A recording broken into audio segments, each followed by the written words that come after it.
आज हम कक्षा 9वीं के सामाजिक विज्ञान विषय में अध्याय 1 फ्रांसीसी क्रांति के बारे में आपको विस्तार से अध्ययन करवाएंगे। फ्रांसीसी क्रांति में हम क्रांति और रोजाना की जिंदगी इस चैप्टर के बारे में आपको अध्ययन करवाएंगे और आने हम सारे क्वेश्चनों के आंसर आपको हम बताएंगे। इसलिए आप लगातार इन वीडियो को प्राप्त कीजिए और इस चैनल को सब्सक्राइब कीजिए। क्या राजनीतिक लोगों का पहनावा उनकी बोलचाल तथा उनके द्वारा पढ़ी जाने वाली पुस्तकों को बदल सकती है? सन 1789 के बाद के वर्षों में फ्रांस के पुरुष, महिला और बच्चों के जीवन में ऐसे परिवर्तन आए। क्रांतिकारी सरकारों ने कानून बनाकर स्वतंत्रता और समानता के आदर्शों को रोजाना की जिंदगी में उतारने का प्रयास किया। बास्तिन के विध्वंस के बाद 1789 की गर्मी में जो सबसे महत्वपूर्ण कानून अस्तित्व में आया वह था सिर्फ की समाप्ति। प्राचीन राजतंत्र के अंतर्गत तमाम लिखित सामग्री और सांस्कृतिक गतिविधियां, किताब और अगवा नाटक जो राजा के सेंसर अधिकारियों द्वारा पास किए जाने के बाद ही प्रकाशित या मंचित किया जाता था। मतलब जो सेंसर मतलब ये था कि जैसे किताबें हैं सरकार और अखबार है, नाटक है, ये राजा के सेंसर अधिकारियों के द्वारा ही पास किए जाते थे।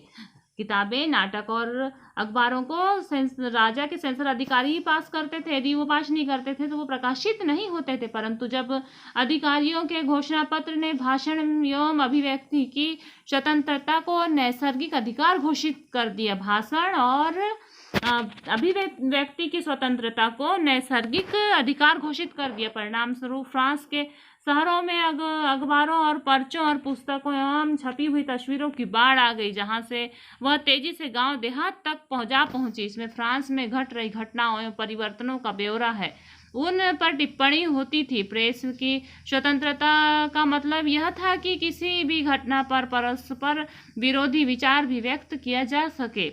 प्रिंट माध्यम का उपयोग करके एक पक्ष ने दूसरे पक्ष को अपने दृष्टिकोण से सहमत कराने की कोशिश की। नाटक, संगीत और उत्सवी जुलूसों में अल्पसंख्यक लोग जाने लगे। स्वतंत्रता और न्याय के बारे में राजनीतिज्ञों और दर्शकों के पांडित्यपूर्ण लेखन को समझने और उसे जुड़ने का एक लोकप्रिय तरीका था, क्योंकि किताबों को पढ़ना तो सिर्फ मुट्ठी भर लोगों को ही आता था, क्योंकि उस समय शिक्षित लोगों की कमी थी। अतः देश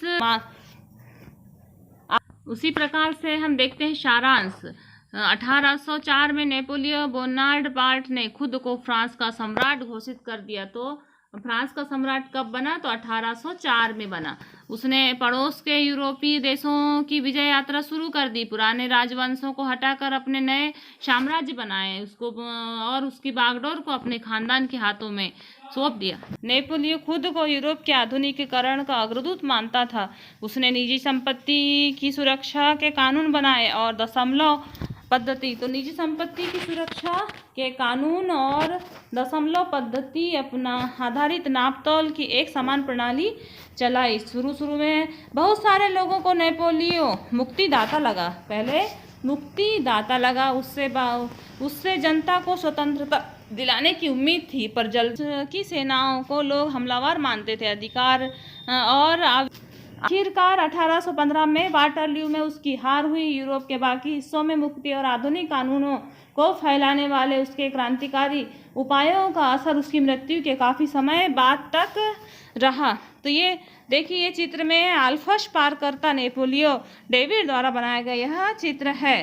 फिर स्वतंत्रता और जनवादी अधिकारों के विचार फ्रांसीसी क्रांति की सबसे महत्वपूर्ण विरासत थे। वे विचार 19वीं सदी में फ्रांस से निकलकर बाकी यूरोप में फैल गए। उसके बाद वहाँ सामंती व्यवस्था का नाश हुआ और औपनिवेशिक समाजों में संप्रभुता, राष्ट्र राज्य की स्थापना के अपने आंदोलनों में दासता से मुक्ति के विचार की नई परिभाषाएं उत्पन्न हुई। टीपू सुल्तान, राजा राम मोहन राय क्रांतिकारी फ्रांस में उपजे विचारों से प्रेरणा लेने वाले दो ठोस उदाहरण थे। तो राजा राम मोहन राय उस समय यूरोप में फैले हुए विचारों से प्रभावित हुए और फ्रांसीसी क्रांति और बाद में जुलाई क्रांति ने उनकी कल्पना को नई धारा दी। फ्रांस में 18 के बाद किसी चीज़ के बारे में बात ही नहीं करते थे। हालांकि वह दुर्घटना के बाद वे उन दिनों लंगड़ा कर चलते थे, लेकिन इंग्लैंड जाते हुए कैप्टन टाउन में वह जिद करने लगे कि उन्हें क्रांतिकारी तिरंगे झंडे वाले युद्धपोत दिखाए जाएं। इस प्रकार से हमने इस अध्याय का अध्ययन किया है और अब हम इसके पूरे प्रश्न उत्तरों का भी अध्ययन करेंगे। इस अध्याय में आपने उन क्रांतिकारी व्यक्तियों के बारे में पढ़ा है जिनमें से किसी एक के बारे में और जानकारी इकट्ठा कर उस व्यक्ति की संक्षिप्त टिप्पणी लिखिए। तो किसी क्रांतिकारी के बारे में आपको यहाँ टिप्पणी लिखना है।